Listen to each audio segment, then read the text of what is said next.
ఆ అర్జునుడు చంద్రోదయ వేళ అయిపోయింది. తన చెయ్యవలసినటువంటి నిత్యకృత్యాలు పూర్తి చేసుకున్నవాడై విశ్రాంతి తీసుకోవడానికి ఒక అద్భుతమైనటువంటి శయనాగారాన్ని ప్రవేశించి హంసతూలికా తల్పం మీద పడుకుని ఉన్నాడు. ఆయన ఇంకా నిద్రపోలేదు. పడుకుని ఉన్నటువంటి సమయంలో దేవవేశ్య అయినటువంటి ఊర్వశి, ఆ ఊర్వశి మహాచమత్కారం. ఎందుచేత అంటే ఊర్వశి అంటే కేవలం ఒక దేవవేశ్య అని మీరు భావన చెయ్యకూడదు. ఊర్వశి యథార్థమునకు అద్వైత సిద్ధాంతమునకు ప్రాణప్రదమైనటువంటి ఆనందహేతువైన స్థానాన్ని చెప్తుంది. శ్రీ మహావిష్ణువు ఋషిస్వరూపంగా తపస్సు చేసుకుంటున్నటువంటి సమయంలో ఆయన్ని మోహపెట్టడానికి ఇంద్రుడు ఎందరో కాంతల్ని పంపించాడు. ఆ కాంతలు వచ్చారు, అకారణంగా వసంత ఋతువు వచ్చింది, కోయిల కూస్తోంది, బహిర్ముఖులై అందులో అందరూ సంతోషాన్ని వెతుక్కుంటారు. కానీ శ్రీ మహావిష్ణువు కళ్ళు విప్పి చూసి ఆ నృత్యం చేస్తున్నటువంటి అప్సరోగణం మీద మనసు పోనివాడై తన తొడని చరిచారు. చరిస్తే తొడలోంచి ఒక అందగత్తె బయటికి వచ్చింది, ఊరువులలోంచి బయటికి వచ్చింది. కాబట్టి ఊర్వశి. ఎక్కడుంది అసలు ఆనందం అంతా? ఆమె అందం ముందు మిగిలిన వాళ్ళ అందం ఎందుకు సరిపోలేదు, వాళ్ళు సిగ్గుపడి వెళ్ళిపోయారు. అంటే అసలు నిజమైన ఆనందం ఎక్కడున్నది అంటే మనలో ఉన్నది, బయట లేదు అని చెప్పేటటువంటి అంతర్లీనమైన సిద్ధాంతమునకు ప్రతీక ఊర్వశి. ఊర్వశి విష్ణువు యొక్క ఊరువుల నుండి ఉద్భవించినది, మహాందగత్తె. కాబట్టి పురూరవుడంతటి వాడు కొంతకాలం ఆమెతో ఉన్నందుకు మతిపోయినటువంటి వాడై ఆ ఊర్వశి కోసం తిరిగి తిరిగి తిరిగి తిరిగి ఒకటిగా ఉన్న అగ్నులు త్రేతాగ్నులన్న పేరుతో మూడవడానికి కారణం ఈ ఊర్వశిని మరిచిపోలేక ఆయన చేసి 2 వెదురు కర్రల్ని పెట్టి ఆయన రాపాడించినటువంటి స్థితి వలన త్రేతాగ్నులు పుట్టే. అది వేరు కథ అనుకోండి, ఇప్పుడు దాన్ని నేను స్పృశించానంతే. కాబట్టి ఆ ఊర్వశి అంత విశేషమైనటువంటి తల్లి. ఆమె దేవవేశ్య. ఆమె అర్జునుడు నిద్రించవలసినటువంటి ఆ అంతఃపురం యొక్క సౌధంలో ఆయన ఉన్నటువంటి గదిలోకి ప్రవేశించింది. ప్రవేశించగానే అర్జునుడు లేచి నిలబడ్డాడు. నిలబడి గబగబా వెళ్ళి నమస్కారం చేసి, నన్ను పుత్రస్నేహంబున మనమున మన్నించి శుభ సమగ్రుని చేయన్ చనుదించి తీవు ముదమున జనయిత్రీ ఏను కృతార్థ జన్ముడనైతిన్ అన్నాడు. జనయిత్రీ అమ్మా అని పిలిచాడు. పిలిచి నన్ను పుత్రస్నేహంబున మనమున మన్నించి, నీ మనస్సులో కొడుకు వచ్చాడు, నేను కనపడలేదని నా మీద ఇంత ప్రేమతో అమ్మా నన్ను చూడ్డానికి వచ్చావా అమ్మా? శుభ సమగ్రుని చేయన్. అమ్మ యొక్క దర్శనం చేత ఏ కొడుకైనా శుభ పరంపరలని పొందుతాడు కదా అమ్మ ఆశీర్వచనంతో. అమ్మ ఆశీర్వచనం అంటే పరబ్రహ్మము యొక్క ఆశీర్వచనం కదా. అమ్మా నన్ను అనుగ్రహించడానికి వచ్చావా అమ్మా ఇంత ప్రేమతోటి? నేను కృతార్థుడనైతిన్ అమ్మా, నేను కృతార్థ జన్ముడనైతిన్, నా జన్మయే కృతార్థత పొందిందమ్మా అన్నాడు. ఇది తల్లిని చూడడం అంత గొప్ప విశేషమా? అది కాదు. వంశకర్త యొక్క భార్య అన్నది అర్జునుడి యొక్క భావన. వంశకర్తల యందు అంత గౌరవాన్ని పొంది ఉండాలి అని. యథార్థానికి అసలు వంశవృక్షము అని ఉంటుంది. చాలా వరకు ముందు తాతల తాతల తాతల తాతల తాతలు ఆ విశేషం, వాళ్ళ గోత్ర ఋషులు, ఆ ఋషుల చరిత్ర తెలిసి ఉండాలి. మా గోత్రంలో ఋషులు వీళ్ళండి అని నేను అన్నాను అనుకోండి, ఏమంటే ఆ గోత్రంలో ఆ ఋషి గొప్పతనం ఏమిటండి అని ఎవరన్నా అడిగారు అనుకోండి, ఏమో నాకు కూడా తెలియదు అన్నాడు అనుకోండి, వాడు కృతజ్ఞుడు. వాళ్ళు వంశకర్తలు, వాళ్ళు వంశంలో ముందు ఉన్నటువంటి మహానుభావులు. కాబట్టి వాళ్ళు జననీ జనకులతో సమానం. అటువంటి వాళ్ళ గురించి తెలిసి ఉండాలి. కాబట్టి వంశకర్త అయిన పురూరవుని భార్య, అందుకుని జనయిత్రి తల్లి ఊర్వశి. అందుకని అమ్మా నీకు నమస్కారం అమ్మా అన్నాడు. అంటే ఊర్వశి అంది, అనుపమ శౌర్య నీదు సముదగ్ర గుణంబులు నారదాది సన్మునివరులెల్ల చెప్పగా ప్రమోదమునన్ భవదీయ సంగమం వనిశము కోరుచుందగ ప్రియంబున వచ్చితి నేను కొరగానను జనియిత్రినంచు ఒక నాయము వల్కెదు వక్రభాషలన్. అనుపమ శౌర్య, అనుపమ అంటే పోల్చడానికి తగిన వస్తువు లేనిది, ఉపమానము లేనిది అనుపమ. అటువంటి అనుపమమైనటువంటి శౌర్యము కలిగినటువంటి వాడా, నీ యొక్క సమగ్రమైనటువంటి గుణములను నారదాది మహర్షుల వలన నేను విన్నానయ్యా. విని ఎంతో సంతోషంతో నీతో సంగమ సుఖాన్ని పొందాలి అని దేవవేశ్యని కనుక నీ దగ్గరికి వచ్చాను, ఇదెక్కడి ధర్మం అయ్యోయ్, నేను నీతో సంగమ సుఖాన్ని అపేక్షించి వస్తే నువ్వు నన్ను తల్లి అని సంబోధిస్తున్నావు, అలా కుదురుతుందా అని అడిగింది ఆవిడ.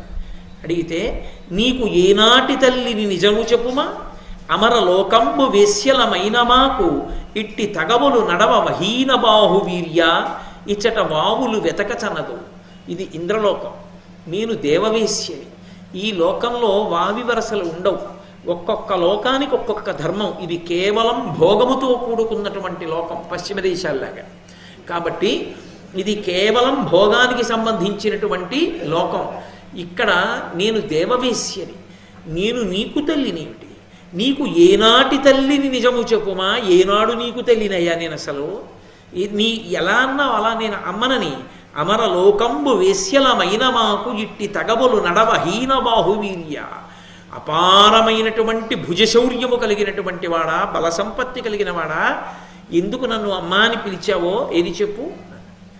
అర్జునుడు అన్నాడు, ఓహో ఇమ్మెయి ధర్మద్రోహోక్తులు పలుకదగుని దోసంబది కాదే. అమ్మా నేను ధర్మం చెప్పలేదని అనుకుంటున్నావా తల్లి? మా వంశకర్త అయినటువంటి పురూరవునకు నువ్వు భార్యవి, ఆయనకి నువ్వు భార్యవి, నాకు తండ్రి అయినటువంటి దేవేంద్రుడి దగ్గర పరిచారికవి. ఆయన నీ నృత్యాన్ని చూస్తూ ఉంటారు, ఆయన దగ్గర నువ్వు వేశ్యవి. కనుక అమ్మా నీవు నాకు తల్లివి కావా? నువ్వు నాకు తల్లివే అయినప్పుడు నేను నిన్ను వేరొక బుద్ధితో ఎలా చూడడం కుదురుతుందమ్మా? దోషభూయిష్టం కదా. క్షత్రియులకు దక్షిణ నాయకత్వం అనేటటువంటిది లోకంలో ఉన్న ఒకరికన్నా ఎక్కువ మంది భార్యల్ని స్వీకరించడం అలవాటు ఉన్నా నీవు తల్లివమ్మా, నీతో నీవు ప్రతిపాదించినటువంటి విశేషాన్ని జరపడం పొసగదు, కాబట్టి నన్ను మన్నించు అన్నాడు. ఎలా అంటే పురూరవుడు ఆయన ఇలా బుధులు అని నేను మొన్నటి రోజున మీకు సభాప్రపంచం చెప్తున్నప్పుడు చెప్పాను. ఆ పరమశివుని యొక్క పార్వతీదేవి కేళి జరుగుతున్న చోటికి వెళ్ళి శాపాన్ని పొంది ఇలా ఐల వంశంబు అంటాడు కృష్ణ భగవానుడు. ఈ భూమి మీద ఉన్న వంశాలు చెప్తూ ఆడదానిగా మారిపోయాడు. మారిపోయి ఇలా అన్న పేరుతో తిరుగుతుంటే ఆయన బుధుడితో కలిపి సంగమ సుఖాన్ని పొందాడు ఆ ఇలాదేవి. ఆ ఇలా బుధుని యొక్క సంగమం వలన పురూరవుడు జన్మించాడు. ఆ పురూరవుడు ఈ ఊర్వశిని స్వీకరించాడు భార్యగా. ఒకానొకప్పుడు ఆయన వెడుతుంటే ఊర్వశి కనపడింది. ఆమె ఎందు మరులుగొన్నవాడై ఈ ఊర్వశిని భార్యగా స్వీకరిస్తే ఆవిడ ఒక నియమం పెట్టింది, నేను నీతో ఉంటాను కానీ ఎప్పుడైనా నువ్వు నాకు దిగంబరుడిగా కనపడితే మాత్రం నేను వెళ్ళిపోతాను స్మా. ఆయన అంగీకరించాడు. ఒకానొక నాడు ఆ ఊర్వశికి ఇంకా తన లోకానికి తాను వెళ్ళిపోవలసిన సమయం ఆసన్నమైపోయింది. ఆవిడ దగ్గర చిన్న చిన్న లేడి పిల్లలు ఉండేవి, ఎప్పుడు ఆవిడతోనే తిరుగుతూ ఉండేవి. ఆ పడక గదిలో ఆవిడ పక్కన ఉన్నాయి ఆ లేడి పిల్లలు. అవి ఉండగా ఒక గంధర్వుడు వచ్చి ప్రచ్ఛన్న రూపంలో ఈ లేడి పిల్లల్ని పట్టుకుపోతున్నాడు. ఆ లేడి పిల్లలు కానీ కనపడకుండా పోతే నిన్ను వదిలిపెట్టేస్తానంది ఆవిడ. ఇంతటి చక్రవర్తిని నీ లేడి పిల్లలే రక్షించలేనా అన్నాడు. ఆ లేడి పిల్లల్ని పట్టుకుపోతుంటే ఊర్వశి వెళ్ళిపోతుందేమోనన్న తమకంతో ఒంటి మీద బట్ట లేదన్న విషయం చూసుకోకుండా పురూరవుడు పరిగెత్తాడు. నువ్వు నాకు దిగంబరుడిగా కనపడ్డావు కనుక నిన్ను విడిచిపెట్టేస్తున్నానని వెళ్ళిపోయింది ఊర్వశి. ఆ ఊర్వశి వెళ్ళిపోయిన తర్వాత అబ్బో దేవతల్ని ప్రార్థన చేశాడు, త్రేతాగ్నుల్ని సృష్టించాడు, తర్వాత మళ్ళీ ఊర్వశిని పొందాడు, ఆమె వలన సంతానాన్ని పొందాడు. అదిగో అందులోంచి వచ్చింది చంద్రవంశంలో ఈ పాండవుల వంశం యొక్క ప్రారంభం కూడా. అందుకని నువ్వు మా వంశకర్త యొక్క భార్యవి కాబట్టి నువ్వు నాకు తల్లివి, తల్లివైన దానివి ఇలా మాట్లాడచ్చా అమ్మా అని. ఓహో ఇమ్మి ఈ ధర్మ ద్రోహోక్తుల పలుకదగునే దోసంబది కాదే హరిహరి మనమున తగ ఊహింపక నన్ను పలుకుటుచితమి నీకున్. అమ్మా ఇలా అనొచ్చా? అనకూడదు కదా, ఎంత ధర్మద్రోహముతో కూడుకున్న మాట మాట్లాడావమ్మా. హరిహరి అని చెవులు మూసుకుని తప్పమ్మా అలా మాట్లాడకూడదు. ఈ లోకంలో భోగాలు ఉంటాయేమో, ఈ లోకంలో వావివరసలు ఉండవేమో, నేను ఈ లోకానికి చెందినవాడను కాను. నేను ఈ లోకానికి అతిథిగా వచ్చాను. అతిథిగా వచ్చినా నేను ఏ లోకానికి చెందినవాడిని? మర్త్యలోకానికి చెందినవాడిని. భూలోకం నుండి వచ్చాను కానీ నేను భూలోకవాసిని. మాకు భూలోకంలో నియమము, నిష్ఠ, సదాచారము, కర్మము ఇవన్నీ ఉన్నాయి. ఉన్నప్పుడు ఆచార భ్రష్టులమై మేము జీవించకూడదమ్మా. నేను భూలోకవాసిని, నాకున్నాయి వావివరసలు, నీకు లేకపోవచ్చు, ఇంద్రలోకంలో ఉన్నావు కనుక. కాబట్టి నీవు ప్రతిపాదించిన విషయాన్ని అంగీకరించడం నాకు సాధ్యమయ్యే విషయం కాదు అన్నాడు. అంటే ఊర్వశి అంటే ఆచారకాండకు ఎంత ప్రాధాన్యతని చూపిస్తోందో భారతం మనకు అర్థమవుతుంది. చాలామంది ఒక మాట అంటుంటారు, ఎందుకండి మనసు స్వచ్ఛంగా ఉంటే చాలదా, ఎందుకు ఈ ఆచారాలు, ఈ మడిబట్టలు ఏమిటి, తడి బట్టలు ఏమిటి, ఎందుకు వచ్చిందంటారు. నేను మీతో ఒక మాట చెప్తాను, మనసు అంత తొందరగా నిగ్రహింపబడేది కాదు. స్నానం చేసి పూజ గదిలోకి వెళ్ళే లోపల మనసు మారిపోతుంది, అది ఉద్వేగానికి లోనైపోతుంది. అలా వెళ్ళిపోతూ ఏదో ఇలా తల తిప్పి ఆ రోజు వచ్చినటువంటి న్యూస్ పేపర్లో హెడ్లైన్స్ చదివి అది మీకు ఇష్టమైంది కాకపోతే ఉద్వేగానికి వశులైపోతారు. ఉద్వేగానికి వశుడైతే ఊపిరి వేగాన్ని పుంజుకుంటుంది. ఊపిరి వేగాన్ని పుంజుకుంటే మనసు వేగంగా కదిలిపోతుంది. కదిలిపోతే ఇక ఉపచారం నడవదు, భగవంతుని యందు నిలబడదు. అందుకే మళ్ళీ ఔపచారిక స్నానం చేస్తారు. ఆపోయిష్టామయో భవస్థాన ఉజ్జీర్ధాతన అంటూ మళ్ళీ నీళ్లు చల్లుకుని స్నానం చేస్తారు. అథవా పవిత్రో వా సర్వావస్థ అంగతోపి వా యస్మరేత్ పుండరీకాక్షం సబాహ్యాభ్యంతరశుచి పుండరీకాక్ష అంటూ మళ్ళీ నీళ్లు చల్లుకుని కూర్చుంటారు. ఎందుకని అంటే మనసుని నిలబెట్టడానికి. ఇక్కడ మనస్సుని నిలబెట్టడానికి సాధనంగా ఆచారం గ్రహింపబడింది. ఎందుకని అంటే మీరు ఏ పవిత్ర కార్యం మీద కూర్చుని ఉన్నారు అనేటటువంటి దాన్ని మీకు జ్ఞాపకం చేస్తూ ఉంటుంది ఆచారకాండ. ఆచారకాండ లేదనుకోండి, మనసు మీరు ఎందులో ఉన్నారన్న దాన్ని గుర్తుపెట్టుకోకుండా విశృంఖలంగా తిరుగుతుంది. అసలు అలా ఉంటేనే తిరుగుతుంది. ఇక ఆచారకాండ పాటించకపోతే అసలు నిలబడదు. మీరు ఏదో మడిబట్ట కట్టుకుని విభూతి పెట్టుకుని ఓ బొట్టు పెట్టుకుని ఓ రుద్రాక్ష తావళం వేసుకుని ఉత్తరీయం ఒక్కటే వేసుకుని ఓ పీట మీద కూర్చుని ఉన్నారనుకోండి, మీకు జ్ఞాపకం వస్తుంటుంది, నేను ఈశ్వరారాధన చేస్తున్నాను, నాకు ఇప్పుడు ఏమిటి ఎక్కర్లేని ఆలోచనలు ఏమిటని కనీసం ఓసారి లెంపలేసుకుని బలవంతంగా భగవంతుడి దగ్గర మనసు పెట్టే ప్రయత్నం చేస్తారు. అసలు ఇటువంటి ఏర్పాటు ఏమీ లేదనుకోండి, ఇక మనసు ఎలా నిలబడుతుంది? అందుకే ఆచారకాండ దేని కొరకు అంటే మనసుని తీసుకొచ్చి భగవంతుని యందు నిలబెట్టడానికి. ఆ స్థాయిని పొందకుండా ఆచారం ఎందుకని మాట్లాడడం అర్థరహితమైన విషయం. అది జ్ఞాపకం ఉండాలనే, పవిత్రంగా విధి నిర్వహణ చెయ్యాలనే ఆచారానికి వశులవుతారు. కొన్ని ఉంటాయి, కొన్ని కర్తవ్యముల యందు తప్పకుండా తను ఎంత క్లేశపడుతున్నా తాను మాత్రం ఆ డ్యూటీలో అలాగే ఉండవలసిందే. మీరు చూడండి, రేపు రోహిణీ కార్తె వస్తుంది, ఈ చెవిలో గాట్పు ఈ చెవిలో కొడుతూ ఉంటుంది. హెల్మెట్ పెట్టుకుంటారు పోలీసులు, అది వేడెక్కిపోయి ఈ చుట్టూ కూడా మంట పెట్టేస్తూ ఉంటుంది. ఆ టోపీ తీయడానికి ఉండదు. ఇంతలా తోలుతో కూడుకున్నటువంటి బూటు వేసుకుంటారు. కాకి రంగు బట్టలు, దుక్కగా ఉన్న బట్టలు వేసుకుని ఇంతలా బెల్ట్ పెట్టుకుని దాని మీద ఏవేవో పెట్టుకుని ఓ టోపీ పెట్టుకుని ఉక్కపోయడానికి బాగా చెమట పట్టిన పైన హెల్మెట్ ఏదో పెట్టుకుని మండు టెండలో 4 వీధుల కూడలలో నిలబడి ఆ వాహనాల యొక్క పొగ అవి వెడుతున్నప్పుడు ఘర్షణకి ఎంత వేడి పుడుతుందో, ఒక్క 2 నిమిషాలు ఆగడానికి మనకి బద్ధకం. అక్కడ ఓవర్ బ్రిడ్జి దిగుతూ ఎక్కడ దాని చుట్టూ తిరిగి వెళ్ళాలో అక్కడ తిరగడానికి బద్ధకం. దిగిలా వెళ్ళిపోయేవాడు, ఆ పక్క నుంచి వెళ్ళిపోయాడు, ఈ పక్క నుంచి వెళ్ళిపోయేవాడు. ఒక్క ఫర్లాంగ్ దూరం వెళ్ళడానికి క్రమశిక్షణతో ఉండడానికి ఇష్టం లేని వాళ్ళని, సెల్ ఫోన్ ఇలా పెట్టుకుని మాట్లాడుతూ వెహికల్స్ డ్రైవ్ చేసే వాళ్ళని, ఒక్కడు 4 వీధుల కూడలలో నిలబడి వాళ్ళ క్షేమం కోసం తాను వెళ్ళి ఏ పక్కనో కూర్చుని చల్లగాను పక్కన ఏ ఏటీఎం కౌంటర్ ఉంటే ఇందులో నేను కాసేపు కూర్చుంటానంటే ఏం కాదంటారంటే పోలీస్ కానిస్టేబుల్ ఏసీలో కూర్చోవచ్చు, కానీ తను అక్కడ కూర్చుంటే ఏ ప్రమాదం జరుగుతుందోనని 10 మంది సంక్షేమం కోసం అంత ఎండలో వడగాడ్పు కొడుతుందని అందరూ వెళ్ళిపోతుంటే, అంత రోహిణీ కార్తిలో ఒక పోలీస్ కానిస్టేబుల్ నిలబడుతున్నాడంటే అతనికి తన విధి పట్ల దీక్షతో అలా నిలబడడానికి కావలసినటువంటి ఆ భావన బాగా నిలబడిపోవడానికి, అంకిత భావం ఏర్పడడానికి ఆ కాకి బట్టలు వేసి నిలబెడతారు. ఆ బట్ట ఆచారకాండ. నీకు భగవదారాధన యందు ఆచారకాండని నిరసిస్తే నువ్వు ఇతరమైనటువంటి వాటిల్లో ఆచారకాండని ఎందుకు అంగీకరించగలుగుతున్నావు? ఏం అక్కడ పనికి వచ్చిన ఆచారకాండ ఈశ్వరానుగ్రహానికి చేసేటటువంటి ఆ సాధన యందు ఎందుకు తప్పయింది? సరిగ్గా అర్థం చేసుకుంటే ఏది ఎందుకు పెట్టారో తెలుస్తుంది. మెట్ట వేదాంతంతో మాట్లాడాలని 10 మందిని పాడు చెయ్యాలనుకున్నవాడు ఏమైనా మాట్లాడచ్చు. ఈ దేశంలో ఏది మాట్లాడడానికి ఏది రాయడానికి అభ్యంతరాలు లేవు కనుక. కాబట్టి మహానుభావుడైనటువంటి అర్జునుడు ఆచారకాండకి అంత ప్రాముఖ్యత ఇచ్చి మాట్లాడాడు. నేను భూలోకవాసిని, నాకు విధి నిషేధములు ఉన్నాయి. ఏది చెయ్యకూడదో అది చెయ్యకూడదు, ఏది చెయ్యాలో అది చెయ్యాలి. కాబట్టి నీవు స్వేచ్ఛావిహరిణి అయి ఉండొచ్చు, ఇక్కడ వావివరసలు లేకపోవచ్చు, నేను అలా ప్రవర్తించకూడదు, నేను అలా ప్రవర్తించనన్నాడు. అమ్మా అని పిలిచాడు. అమ్మా అని పిలిచినందుకు తన కర్తవ్యం.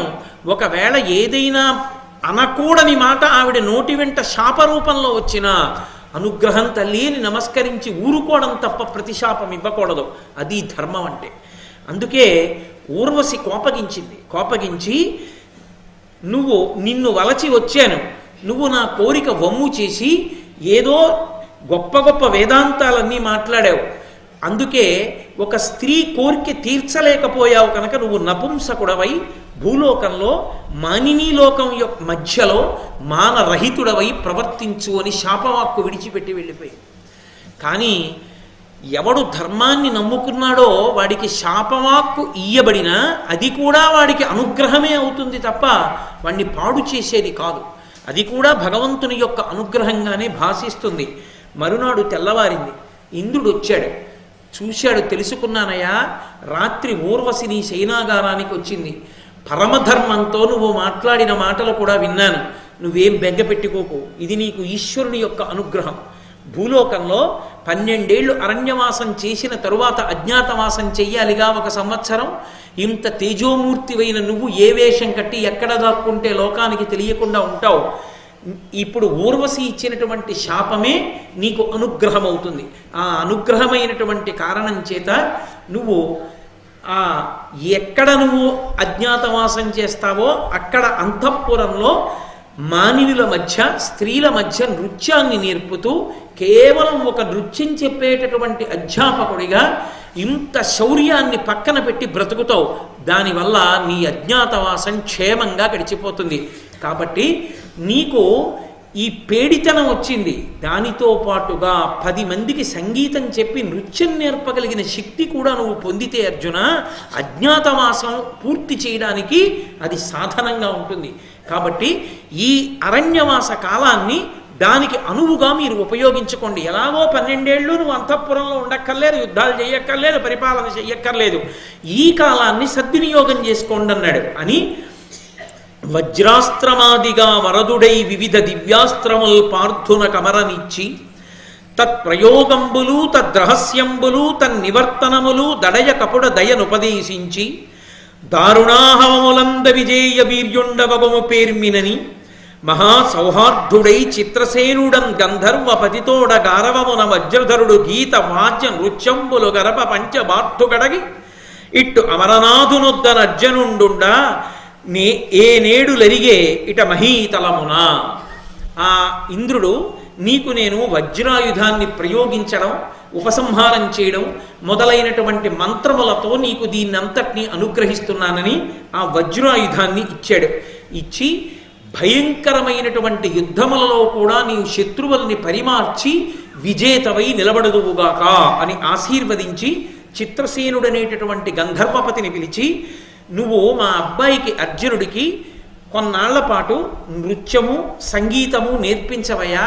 ఆ 2 నేర్చుకుంటే మా వాడికి అజ్ఞాతవాస కాలంలో ఉపయోగపడుతుందని అర్జునుడిని పరమ ప్రేమతో ఆ ఇంద్రసేనుడి దగ్గర ఆ విద్యను నేర్చుకోమని పంపించాడు. అందుకే దీన్ని ఆరణ్య పర్వము అని పిలుస్తారు. ఆరణ్య పర్వము అని పిలవడానికి కారణం ఏమంటే, వేదములన్నిటినీ కూడా 3 భాగములుగా మాట్లాడతారు పెద్దలు.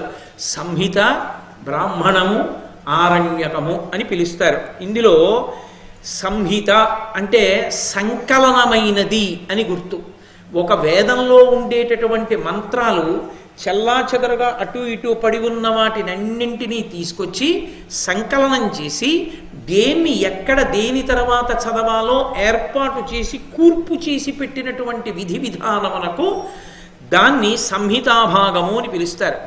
ఈ సంహితాభాగాన్ని వేదంలో మళ్ళీ తీసుకొచ్చి బ్రాహ్మణాలుగా మారుస్తారు. బ్రాహ్మణాలుగా మార్చడము అంటే ఒక్కొక్కరికి ఒక్కొక్క కోరిక ఉంటుంది. ఒకడు సంతానాన్ని పొందాలనుకుంటాడు, ఒకడు యుక్తమైనటువంటి యువతిని వివాహం చేసుకోవాలనుకుంటాడు, లేకపోతే ఒక ఆడపిల్లకి మంచి వరుడు కావాలని కోరుకుంటుంది, కొంతమందికి ఐశ్వర్యం కావాలని కోరికుంటుంది, కొంతమందికి ఇల్లు కట్టుకోవాలని కోరికుంటుంది.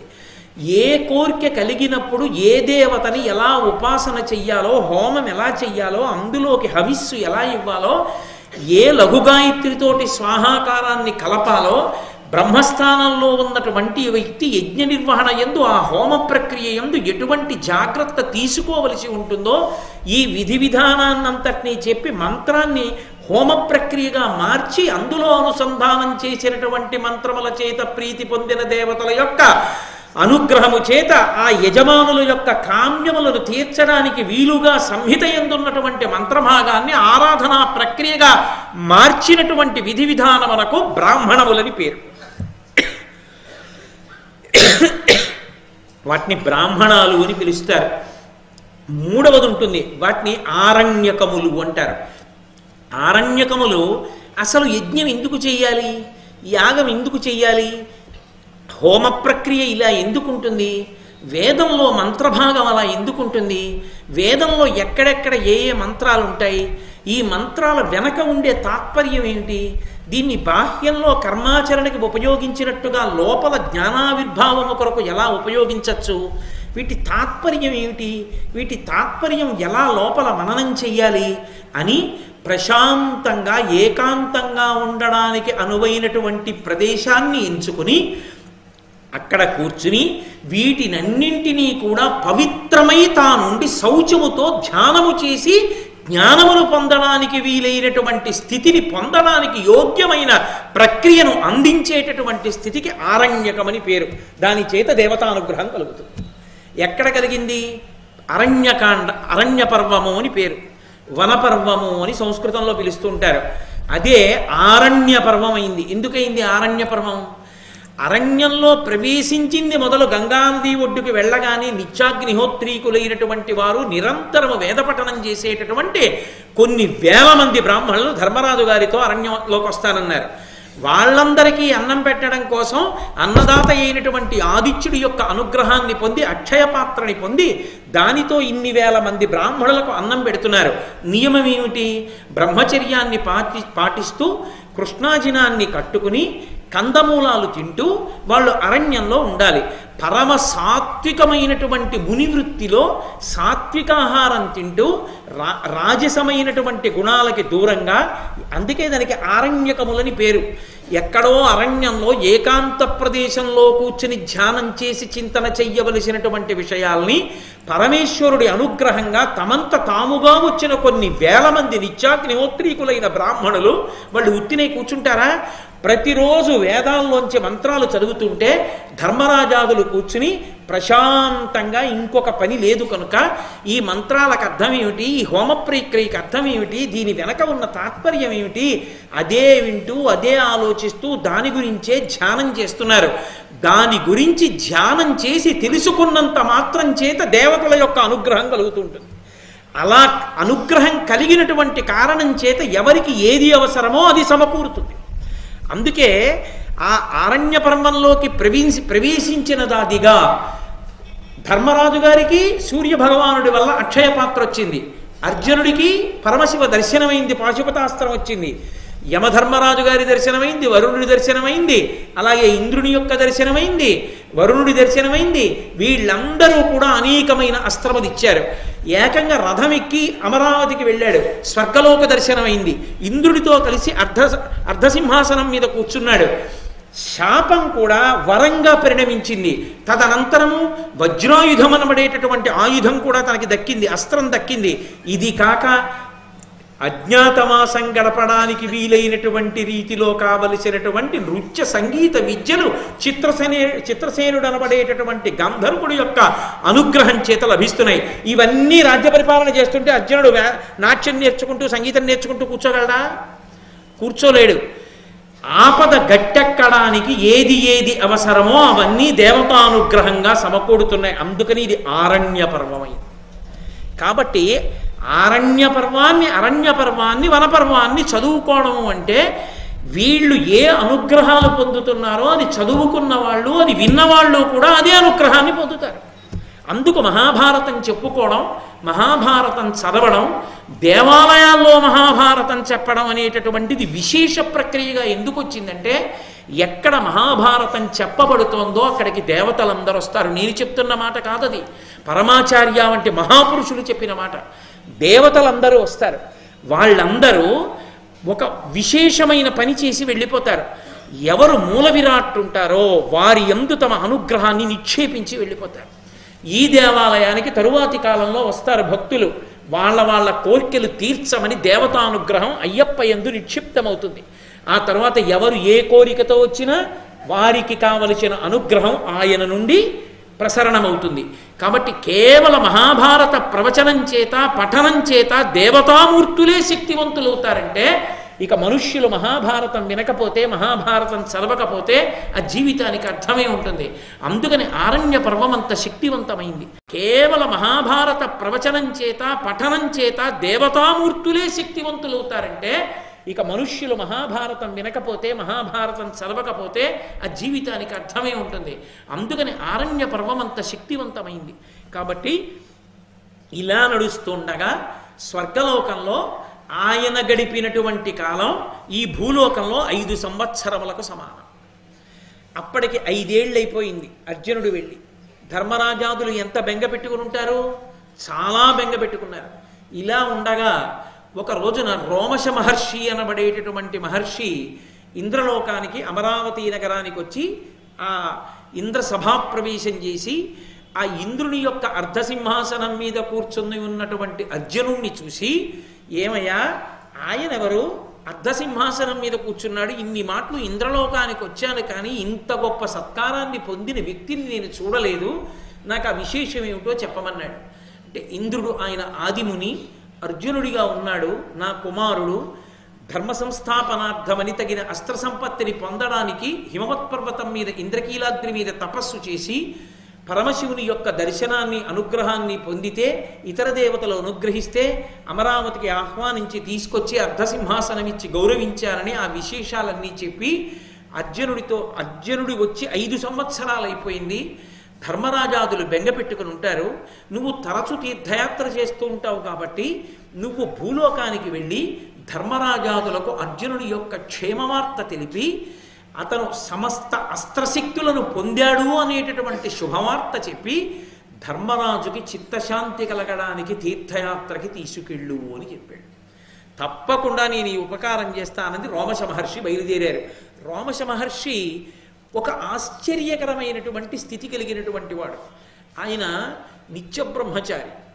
ఆయన నిరంతరం తీర్థయాత్ర చేస్తుంటాడు, ఎప్పుడూ తీర్థయాత్ర చేస్తాడు. ఆయన తీర్థస్థలముల యందు నివాసం చేస్తూ ఉంటాడు. ఆయన చేసినటువంటి తీర్థయాత్రల చేత ఆయనకి ఎంత విశేషమైనటువంటి స్థితి ఏర్పడిందంటే, స్వేచ్ఛాగమనంతో ఆయన కోరుకున్న లోకానికి ఆయన వెళ్ళగలిగినటువంటి వాడయ్యాడు. అందుకని ఆయన అన్ని లోకాలకి వెడుతూ ఉంటాడు, చూస్తూ ఉంటాడు, వస్తూ ఉంటాడు. యథార్థానికి అసలు తీర్థయాత్ర ఎలా చెయ్యాలి అన్నది వినాలి అంటే రోమశ మహర్షి నోటి వెంట వినాలి. ఆ రోమశ మహర్షి ధర్మరాజు గారి దగ్గరికి వచ్చి ధర్మరాజు గారిని తీర్థయాత్రకి తీసుకెడతాడు ఆరణ్య పర్వంలోని. ఎందుకంటే ధర్మరాజు గారిని తీర్థయాత్రకి తీసుకెళ్లడం విన్నంత మాత్రం చేత మనం తీర్థయాత్ర చేసిన ఫలితం రాదు.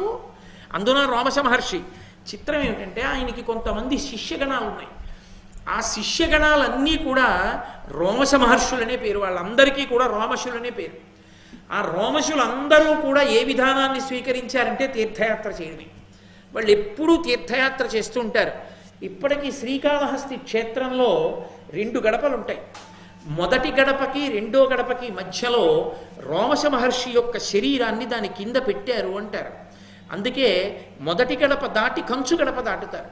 దాటి లోపలికెళ్ళి ఒక్క శ్రీకాళహస్తి క్షేత్రంలో మాత్రం మన ఇష్టం వచ్చినట్టుగా లోపలికెళ్ళి దర్శనం చేసుకోకూడదు. అది వాయులింగం. దాన్ని దర్శనం చేయడానికి మన శౌచం సరిపోదు. అందుకే గణపతి దగ్గర ఉంటుంది ఒక ప్రత్యేకమైనటువంటి నరమృగ స్వరూపం ఒకటి ఉంటుంది. దాన్ని ముట్టుకోవాలి. దాన్ని ముట్టుకుంటే శౌచ సిద్ధి కలుగుతుంది. అందుకే లోపలికెళ్ళి ఇలా ఎడం పక్కకి తిరగగానే అదే ఉంటుంది. దాన్ని ముట్టుకున్నప్పుడు కాళహస్తి దేవాలయంలోకి ప్రవేశించాలి. అంత పవిత్రమైన ప్రఖ్యాతమైన దేవాలయం మన ఆంధ్రదేశంలో ఉండడం మనందరం కూడా సంతోషించదగ్గ విషయం. అటువంటి శ్రీకాళహస్తి క్షేత్రంలో ఇప్పటికీ ఈ రోమశ మహర్షి యొక్క విగ్రహం ఉంది. మీరు కాళహస్తి క్షేత్రంలో రాజద్వారం దాటి బయటికి వచ్చేసిన తర్వాత ఇలా ఎడం పక్కకి తల తిప్పి చూస్తే అక్కడ ఉన్న గోడలో చిన్న గూడు ఉంటుంది. ఆ గూడులో ఒక ఋషి కూర్చుని తపస్సు చేసుకుంటూ ఉంటారు. ఆ విగ్రహమే రోమశ మహర్షి యొక్క విగ్రహం. ఆ రోమశ మహర్షి దేవేంద్రుడి పనుపున అర్జునుడు అస్త్ర సంపదనంతటినీ పొందాడు అనేటటువంటి శుభవార్తని పాండవులకు చెప్పడం కోసమని భూమండలం మీదకి రావడానికి ఉద్యుక్తులయ్యారు. ఈలోగా వేదవ్యాసుడు ధృతరాష్ట్రుడి దగ్గరికి వెళ్ళారు. వెళ్ళి అర్జునుడు సమస్త అస్త్ర సంపదని పొందాడయా, సామాన్యమైన సంపద కాదు. మీరు అరణ్యవాసం చేయిస్తే ఏదో అరణ్యవాసం చేస్తూ నాశనం అయిపోతారని మీరు అనుకున్నారు. వాళ్ళు అలా ఏం చేయలేదు, ఆరణ్యవాసంగా మార్చుకున్నారు. దాన్ని మార్చుకుని అంతమంది యోగ్యులైన బ్రాహ్మణుల వలన గురువుల వలన అనుగ్రహం పొంది పరమశివ దర్శనం చేసి పాశుపతాస్త్రాన్ని పొందాడు. దేవతల దగ్గర అస్త్ర సంపద పొందాడు. కాబట్టి ఇప్పుడు అర్జునుడు దుర్నిరీక్షుడు. భీముడే గద పట్టుకుని అర్జునుడు ఆ గాంధీవాన్ని పట్టుకుని వస్తే నీ కొడుకులు ఎక్కడ నిలబడతారయా, సర్వనాశనం అయిపోతారు. నా మాట విని ఇప్పటికైనా పాండవులకు మేలు చెయ్యమని చెప్పి వెళ్ళిపోయారు.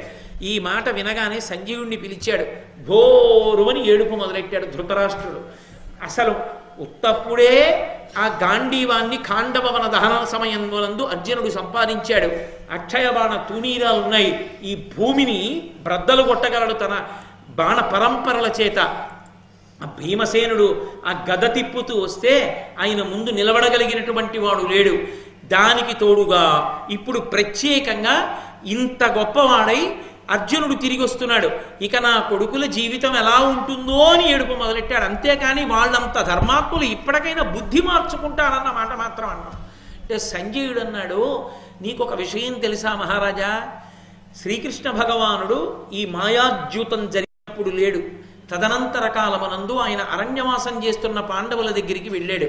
వెళ్ళి పాండవులతో ఒక మాట అన్నాడు, ఇంత అన్యాయం చేసి మోసపుచ్చి మిమ్మల్ని తీసుకొచ్చి 12 సంవత్సరముల అరణ్యవాసం 1 సంవత్సరం అజ్ఞాతవాసం చెయ్యమని వనమునందు నిలబెడతాడా? ఇప్పుడే నేను మీ అందరినీ తీసుకుని వెళ్ళి మిత్రులైనటువంటి రాజులతో కలిసి వెళ్ళి ఆ ధృతరాష్ట్రుణ్ణి అతని కుమారుల్ని సంహరించి ఈ అఖండ ధరణీ మండలానికి అంతటికీ కూడా ధర్మరాజుని సార్వభౌముడిగా పట్టాభిషేకం చేస్తాను అని కృష్ణుడు ఆవేశంతో బయలుదేరపోతుంటే అక్కడ ఉన్నటువంటి పాండవులందరూ కలిసి పరమధర్మాత్ములు కనుక ఒక మాట అన్నారు. అయ్యో మా కోసమని చెప్పి ఇప్పుడు నువ్వు యుద్ధానికి బయలుదేరడం ఎందుకయ్యా? బయలుదేరక్కర్లేదు. యుద్ధం జరిగినప్పుడు కృష్ణ ఒక్క ఉపకారం చెయ్యి, నువ్వు అర్జునుడి రథానికి సారథ్యం వహిస్తే చాలు అని అడిగారు. కాబట్టి కృష్ణ భగవానుడే అంతటి ప్రతిజ్ఞ చెయ్యబోయాడు. కాబట్టి ఎక్కడ నిలబడతారయా అన్నాడు. ధృతరాష్ట్రుడు ఏడుస్తూ, వృద్ధని జాత్యంధుడని బుద్ధి విహీనుడని నన్ను పుత్రుడు బలదర్పోద్ధతుడై మెచ్చడు, అసంబద్ధంబులే కాని వినడు పలికిన పలుకుల్. నా కొడుకున్నాడే దుర్యోధనుడు, వాడు నన్ను ముషిలేడు అంటుంటాడు. జాత్యంధుడని పుట్టుకతో గుడ్డివాడంటాడు. బుద్ధి విహీనుడని బుద్ధిహీనుడు మా నాన్న అంటాడు. నిన్నెవడబడమన్నాడు? నువ్వేం పెన్షన్ కూడా లేదు, తండ్రివి కావుగా, మహారాజువుగా ఏ శాసనం చేసి కొడుకును ఒక్కడిని వదిలేలేవా? విదురుడు చెప్పాడుగా. ఏమయ్యా నక్కనిచ్చి సింహాలని తెచ్చుకోలేవా అని అడిగాడు. ఒక నక్క దుర్యోధనుడు. ఆ నక్కను వదిలేయి 5 సింహాలు వస్తాయి. ఇంతకన్నా గొప్ప బేరం దొరుకుతుందా నీకు ప్రపంచంలో? ఎందుకు ఆ ఒక్కడిని పట్టుకుని అంటకాగిపోయి ఏడుస్తో? వదలమని చెప్పాడుగా, మరి వదలకపోవడమే. చేతిలో అధికారం ఉందిగా, ఎవడి మీదో పెట్టి ఏడవడం ఎందుకు? తన కొడుకు మాట వినకపోతే ఆ కొడుకుకి బుద్ధి చెప్పడం, దూరంగా ఉంచడం తండ్రి చెయ్యాలి. ఆ రెండూ చెయ్యని వాడు అప్రయోజకుడైనటువంటి తండ్రి. కొడుకు చెడుగైనచో తండ్రి తప్పు, కూతురు చెడుగైనచో తల్లి తప్పు, అశ్వంబు చెడుగైన అశ్వారోహకని తప్పు, ప్రజలు చెడుగైనచో రాజు తప్పు. ఎవరు చెడిపోతే ఎవరిది తప్పో నీతిశాస్త్రం నిర్ణయం చేసింది. కాబట్టి ఎప్పటికప్పుడు ఏదో ఒక నెపాన్ని వెతుకుతాడు తప్ప తాను మాత్రం చెప్పడు ఎవరికి బుద్ధి. అసంబద్ధంబుల కాని వినడు పలికిన పలుకుల్. పనికి మాలిన మాటలు వింటాడు కానీ నా మాటలు వినడయ్యా. ఎప్పుడైనా చెప్పాడా మంచి మాటలు? అసలు వద్దురా అని ఇలా వేలు చూపించి భయపెట్టాడా? సంజయుడి దగ్గర ఎందుకు ఈ దొంగేడుపు అంటే, ఇంకా ఆశ ఏమిటంటే ఎప్పటికైనా పాండవులు నశించిపోతారా, ఇంకా ఉందిగా 7 ఏళ్ళు, పాడైపోతారా, ఎంత ఆశో. రామకృష్ణ పరమహంస చెప్తుండేవారు, ఒక త్రాచుపం కప్పని పట్టుకుంది, అది పెద్ద కప్ప కాబట్టి ఈ విషం ఎక్కితే చచ్చిపోతుంది. ఎంతసేపట్లో చచ్చిపోతుంది? త్రాచుపం నోట్లో పడ్డ కప్ప 5 నిమిషాల్లో చచ్చిపోతుంది, దాని కోరల్లో విషం ఎక్కిగానే. అది పట్టుకుంది, వదలదు. ఇది గిలగిల గిలగిల కొట్టుకుంటోంది విషం ఎక్కి. ఇక నోరొక్కటే బయటికి ఉంది ఆ కప్పది. ఈ బయటికి నోరొక్కటే ఉండి స్పృహ తప్పిపోతున్న కప్ప అలా వెళ్ళిపోతున్న ఈగని పట్టుకోవడానికి నాలిక చాపింది. అప్పుడు కూడా ఇంకా ఈగని తినాలని ఆశపడిన కప్పలా ఇప్పుడైనా పాండవులకి ఏదైనా జరగకపోతుందా అని ఆశపడతాడు తప్ప 5 ఏళ్లలో ఇంత వృద్ధి పొందిన వాళ్ళు మిగిలిన 7 ఏళ్లలో ఎంత గొప్ప వాళ్ళు అవుతారో ధర్మాన్ని పట్టుకుని వాళ్ళు నా కొడుకులని చెప్పుకుని నేనెంత పొంగిపోవచ్చో అని మాత్రం ఆలోచించాడు. అది మూర్ఖత్వం అంటే. కాబట్టి ఈ మాటలు చెప్తే సరే చెప్పవలసివి చెప్తాం. ఎన్ని మాటలు చెప్పినా, నేను చెప్పినా, విదురుడు చెప్పినా అదే, నువ్వు చెప్పినా అదే, ఇదే ప్రశ్న ఇదే జవాబు. మన బోధలు అలాగే ఉంటాయి. అయినా మంచి చెప్పడం మా కర్తవ్యం, చెప్తుంటే ఉంటాం అనుకుని సంజయుడు అనుకున్నాడు.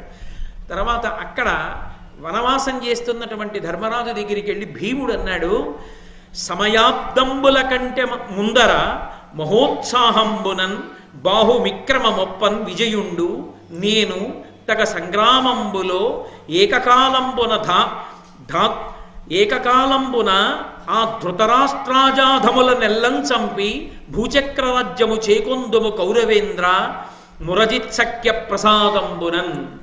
ఓ ధర్మరాజా, మోసాన్ని మోసంతో జయించడంలో తప్పేమీ లేదయ్యా.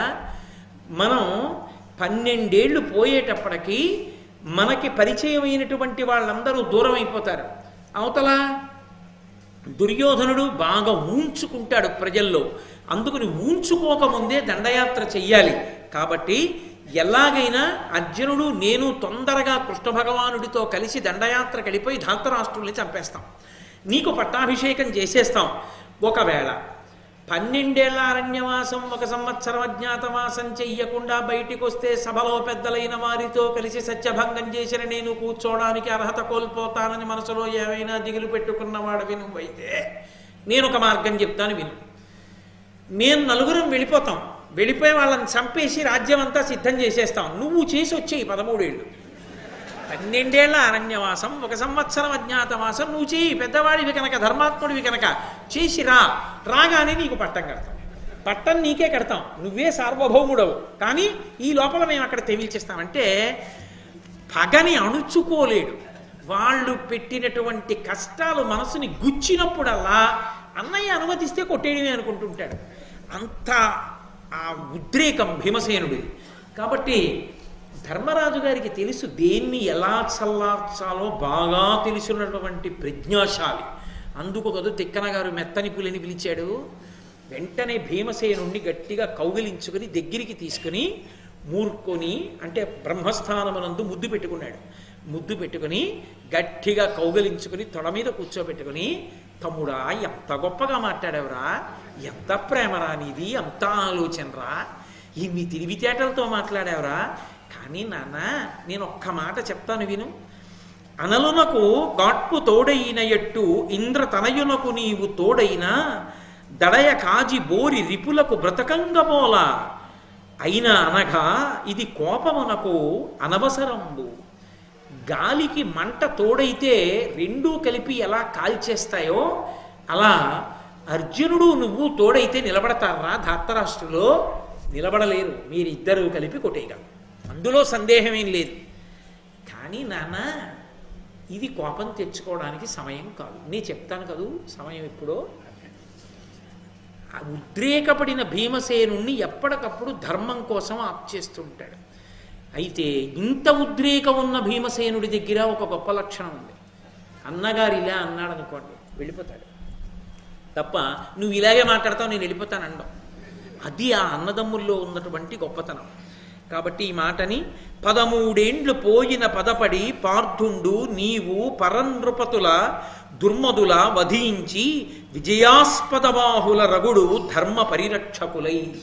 13 ఏళ్ళు పూర్తయిపోనివరా, పూర్తయిపోగానే నువ్వు కోరుకున్నట్టే నువ్వు అర్జునుడు కలిసి ఆ ధార్తరాష్ట్రుల మీదకి యుద్ధానికి వెళ్ళి వాళ్ళనే కాదు, అధర్మమునకు వంత పాడుతూ నిలబడినటువంటి సమస్త రాజన్యులను సంహరించి ధర్మానికి పట్టాభిషేకం చేతురుగాని ఆనాడు గెలిచిన చేతులతో మీరు తిరిగి వస్తుంటే ఆ సంహారం చేసి వస్తున్న మీ చేతుల్ని చూసి నేను మురిసిపోతాను రా అన్నాడు.